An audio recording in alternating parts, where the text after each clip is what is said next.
This tutorial shows you how to add notes in the HEMSP Student Portal. You will learn to create, pin, and manage notes effectively.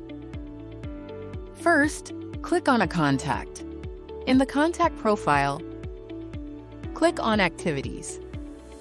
Under Activities, click on the Notes tab.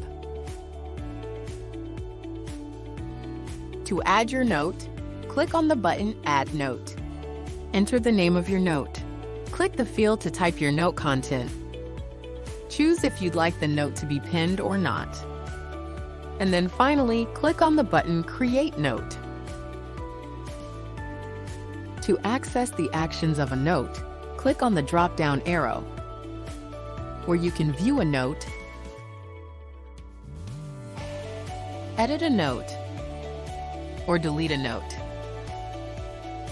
When a note is pinned, a pin will be visible near the name of the contact.